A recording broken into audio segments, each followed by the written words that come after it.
schedule and everything they do that Drew Pastor does. And they had this game, I think, at 6-point favorites for Lakewood St. Ed. So if you're playing Lakewood St. Ed and you're only a 6-point dog, that's a pretty good chance, a pretty good opportunity. Of course, that's not anything official or anything like that. It's all just, but it's computer data. Yeah. And they measure strength of schedule. You know, Lakewood St. Edward lost a handful of regular season games. They were a little beat up, but this is also when they shine. So either way, Liberty's going to be an underdog tonight, but they're fighting to try to get to their first berth into Canton. Yeah, absolutely. And then the other team that we're covering here in the Final Four might also be an underdog as well in Centerville. Centerville advancing to the State Final Four for the first time since 1991. So Brent Ellery is doing fantastic things with the Centerville Elks. They take on a Moeller team that beat St. Xavier. Yeah. Kirk Herbstreet's son is the quarterback there, and they played a great game. And now they find themselves here. Yeah. Well, and they are an underdog. I mean, you go to the same website, Fantastic 50. They're at least 3 touchdown underdogs, yes, according to the data. But teams love that role, right? They love that role. But anytime in Division I, you want a chance, you got to go through the big boys. In the Cleveland area, it's Lakewood St. Ed. It's a team like a Mentor. It's a team like a Cleveland St. Ignatius over the years. And then you got to go out through the Cincinnati region, which is usually a St. X, a Moeller, or maybe an Elder or something like that. So in order to win the big trophy, you got to go through some studs. And that's what the situation that we have here in D1. I believe misspoke. Moeller beat St. Xavier in the regional final last week, and Centerville beat Wayne to get to this point. All I'm saying is that traditionally those teams are the teams that are usually out of that Cincinnati region. This is the names you're always used to hearing, a St. X and a Moeller, and in this case it was Wayne last week for Centerville. So yeah, but you got to play, and we're excited to be here to still be playing football, even though we got some basketball games going on all across the state too. Yeah, it's crazy that we're already starting that. But let's hop into the interview with head coach Brent Ellery with the Centerville Elks. It's their first time in the state Final Four since 1991. Obviously, it's an exciting time for the Elks program. They're going to be taking on Moeller, a team that they're maybe an underdog against, but he's excited about that opportunity and that challenge. They've got a great quarterback, but also outstanding defensive players, as well as all teams do once you get to the Final Four here in the Division I state playoffs. So let's talk to head coach Brent Ellery. Ellery. Can't talk. It's so cold. To be fair, out. it is so cold. It's so cold. Your jaw is not moving correctly. I'm having the same trouble. It's difficult. But here is Coach Ellery, Centerville Elks, here on Stadium Drive.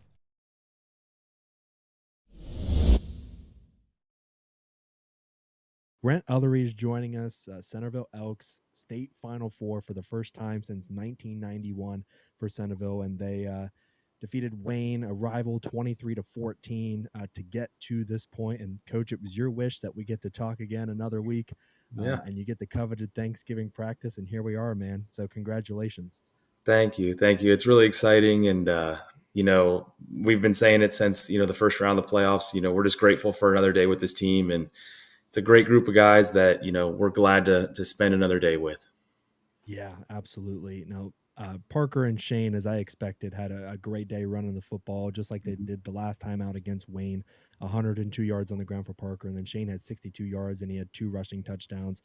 Those guys just shouldered the load for you offensively, as they have all year long, and I'm sure that you're really pleased with that effort. And then on the defensive side, you forced 2 turnovers. Jacob Taylor had a fumble recovery. Andrew Irwin had a pick. And I mean, it just seemed like everything was working, pretty well on all sides of the ball. Yeah. I mean, when the defense is making turnovers and getting stops, that's really going to help you out. And, being able to lean on Parker and Shane and our offensive line on a night when, the weather was sideways rain and, really windy and everything. It's really nice to know that, like, it's very convenient that you can just pretty much call anything and those guys are going to make it work, and they're going to make you look good and make it right. Just because they have incredible vision. They lean on their offensive linemen, do a great job. And, even our special teams showed up. Our kickoff team was covering like crazy. Our punt team was lights out.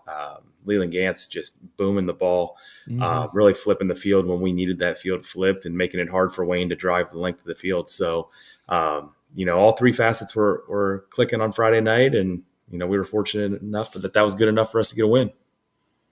So Thanksgiving this week, you get the coveted the Thanksgiving practice on a Thursday, which every team is hoping for at the start of the season. But Mhm. are you doing a morning practice and then stuffing your face with turkey afterwards, or what's the plan?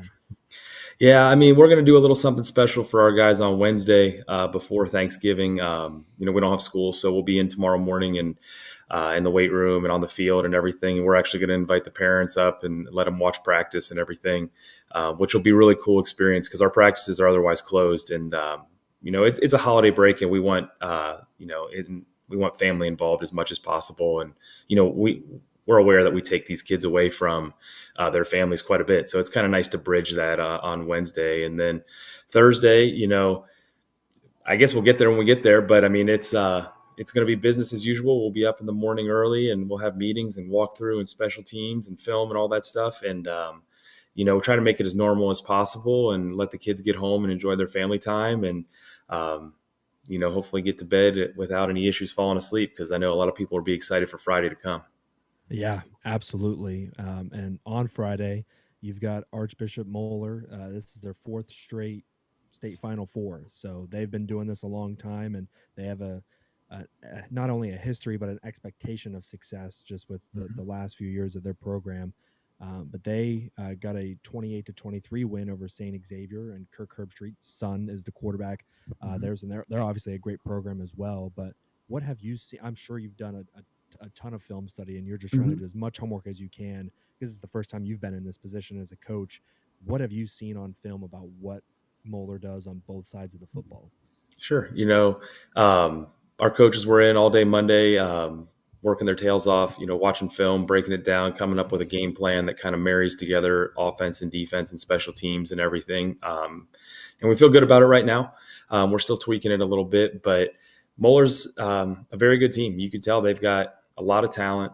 They've got a lot of size. What's really remarkable is just how hard they play and how hard they can play disciplined. They're not out of control. They play really hard, and they're where they're supposed to be. Their blitz angles are great.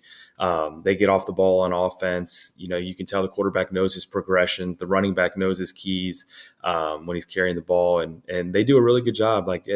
We told our kids, don't expect some team just to go out there and roll over or something. This is the Final Four. There's 4 teams left, and you can expect a great opponent on the other sideline.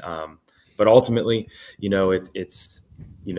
try to keep it as microcosm as possible, and just kind of make it about the next rep, and make it about just trying to be better this rep than we were the rep before. So that's kind of how we're attacking it right now, and still spending a lot of time watching our own film and our own Right. scouting, our own dissecting and everything. And today before practice, we watched yesterday's practice, and kind of leave it up to our kids to watch their own film and trust the game plan. But just looking in the mirror, trying to get a little bit better each day right now. Yeah, without a doubt. You mentioned Moeller's quarterback, Matt Ponatoski. He had an outstanding game last week. 16 of 21, 240, 2 touchdowns. He had a rushing touchdown as well. You mentioned how good he is, and all the quarterbacks left are obviously great. Otherwise, teams wouldn't be in the positions that they are. But Mhm. with him specifically, I know you're going to get your defensive staff ready to face this guy. But what has impressed you about what he does at the quarterback position? Sure. He doesn't take hits. He gets the ball out quick. He gets the ball out accurately, and it's got some velocity on it. And he doesn't throw a lot of incompletions. When he makes a decision to throw, it happens really fast, and usually he's pretty accurate. So he does a great job. We're impressed with him. We have a lot of respect for him and the way he does things, the way their offense works. They complement each other very well. They have a run game to go with them that's really well, and the receivers seem like they know all their concepts extremely well, and their keys and how to adjust to cover.